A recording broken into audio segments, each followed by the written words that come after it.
오늘은 성경문학의 진수 중에 진수라고 할 수 있는 시편을 공부하겠습니다.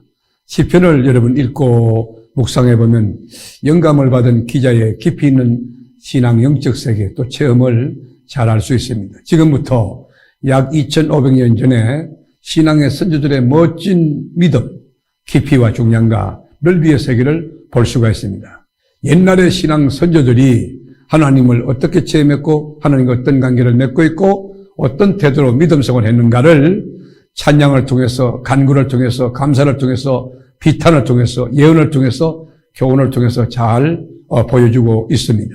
시온의 영광의 찬란함도 그려주고 있고 다윗의 언약과 하나님의 신실성 그리고 출애굽 과정과 가나안 정복에 있어서 신앙적의 의의는 무엇인가, 그리고 이 시편은 창조주요 구속주요 왕이시며 위대한 전사이신 전쟁에 한 번도 실패하지 않고 넉넉히 이김을 주시는 하나님 이야기를 잘 기술해주고 있습니다.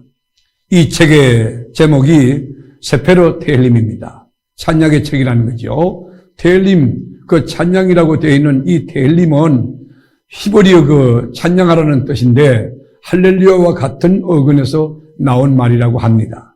약 28회 이상 찬양에 해당되는 테일림이라는 히브리어 용어가 여기에 있습니다. 물론 150편 다 찬양시, 감사 예배시는 아닙니다. 이 속에는 비탄시도 있고 지혜시도 있고 또 가슴치는 참회시도 있고 시온시도 있고 민족 애가도 있고 메시아 예언시도 있습니다. 여러분, 이 시편을 누가 썼습니까? 언제 썼습니까? 전 5권인 총 150편은 한두 명이 저자가 아닙니다. 여러 명이 썼습니다. 총 150편 가운데 다윗이 73편을 쓰고 솔로몬이 2편, 고라자손이 11편, 아삽이 12편, 헤만이 1편, 에단이 1편, 모세가 1편씩 작시하고 나머지 남은 50편은 익명의 기자가 쓴 작품으로 추정합니다. 기록 연대는 모세 시대로부터 늦게는 포로기한 후인 에스라 시대에 이르기까지 오랜 기간에 걸쳐서 여러 저자가 동원돼서 이 책을 썼습니다. 왜 이 시편을 썼을까요? 이 시편을 기록한 목적은 무엇입니까? 그 목적은 유일하신 하나님을 심오하게 아주 깊이 있게 체험한 이스라엘 민족들의 신앙적인 레스판스, 그 반응을 솔직하게 보여줌으로써 오고 오는 모든 세대, 수많은 세대들에게 신앙의 교훈과 도전을 던져주고 하나님을 찬양하면서 하나님께 기도하면서 믿음으로 인생거리를 걸어가는 게 성도의 도리다 하는 깊은 공감대를 형성하기 위해서 이 책을 쓴 것입니다. 특히 이 시편은 각종 공식 예배나 개인의 경건 신앙생활에 있어서 찬양과 기도의 모범으로 널리 활용이 되었습니다. 시편에 다루고 있는 주제는 매우 다양한데 첫째로 하나님의 존재, 하나님의 현존, 그리고 하나님의 성품, 공유적인 성품도 있고 비공유적 성품이 있는데 그 성품을 다루고 있고 또 하나님의 실제적인 사역에 대하여 또 찬양하고 또 절규하는 내용들, 간구하고 신앙 고백, 간정 등 다양한 내용이 여기 함포되어 있습니다. 하나님의 임재와 하나님의 친교, 교제 속에서 나오는 다양한 교감들을 노래한 시들을 편집한 것이 이 시편입니다. 먼저 하나님이 누구냐 하는 주제 아래 첫째로는 창조주다. 천지를 만드신 창조주며 통치자이시며 초월자이시고 자존자. I am that I am, 스스로 있는 분이 누구냐? 하나님이신 것입니다. 또 하나 하나님은 사랑이신 무한한 사랑, 여러분 조건 없는 사랑을 가진 초월적 사랑의 하나님이시고 구원 사역을 이루어가는데 우리가 죄인 됐을 때에 그 죄인을 구원하기 위해서 대신 죽으시는 하나님의 사랑, 그 구원 사역을 이루는 하나님이십니다. 또한 하나님은 거룩한 분이십니다. 하나님은 영이시고 보이지 않지만 영원히 불변하고 진실한 분이시고 하나님은 선민들을 끝까지 보호하고 인도하고 책임지는 분이라는 거예요. 또 하나는 하나님은 회개하는 자를 용서하시고 종말론적 심판을 통하여 악인은 멸하신다는 거예요.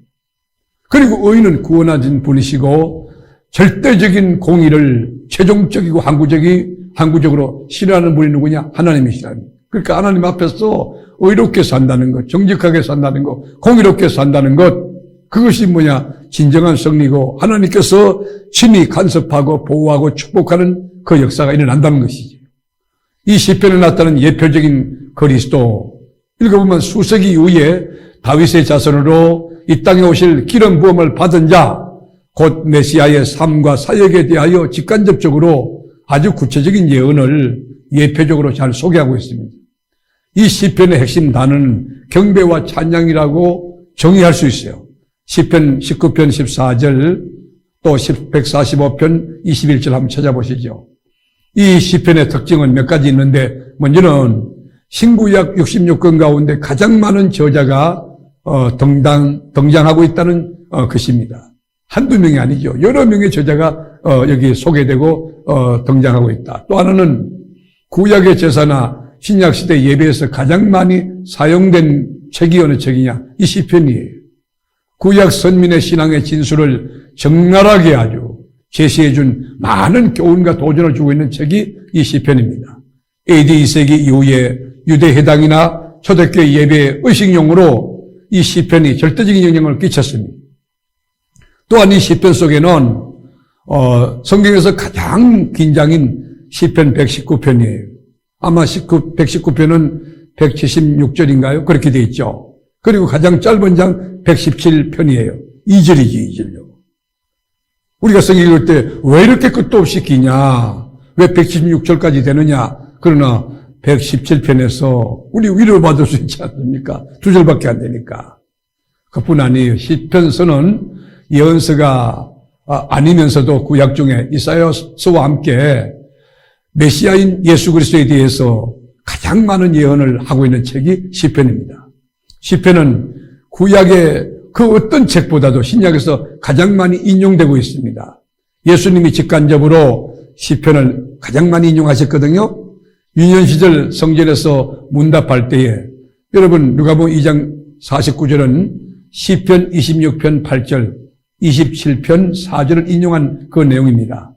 산상수훈 때도 시편 6편 8절, 또 48편 2절, 그 마태복음 5장 35절에서 7장 23절까지 나와 있죠. 또 무리들에게 비유로 말씀하실 때도 시편 78편 2절을 인용하십니다.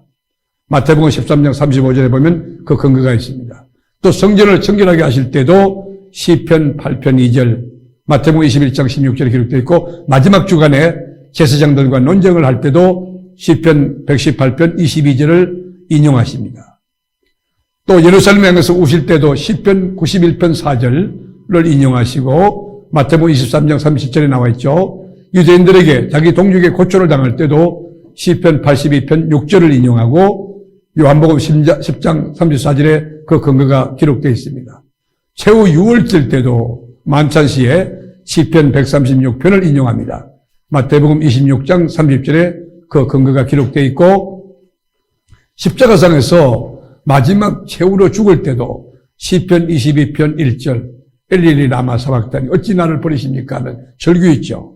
시편 31편 5절 그를 마태복음 27장 46절 또는 누가복음 23장 46절에서 그 근거를 갖고 이야기하고 있습니다. 부활하신 후에도 누가복음 24장 44절 그 부분 전부 시편을 인용하고 있는 것입니다. 여러분 시편은 선민 이스라엘의 신앙의 고백입니다. 여러분 하나님을 많이 체험하고 하나님과 함께 하나님의 영광을 위하여 주님과 더불어 산다는 것 얼마나 귀한 축복입니까? 이 시편을 읽고 여러분 묵상하시면서 온 세계를 통치하시는 절대자, 초월자, 전능하신 만복권은 하나님을 더욱 신뢰하고 여러분의 신앙의 깊이가 더 더해지고 높이와 중량이 더 더해져서 하나님과 깊은 교제 속에 순례 인생 풍요롭게 승리하며 주님의 기쁨이 될 수 있는 은혜가 이 시편 공부를 통해서 여러분의 삶에 경험될 수 있기를 원합니다.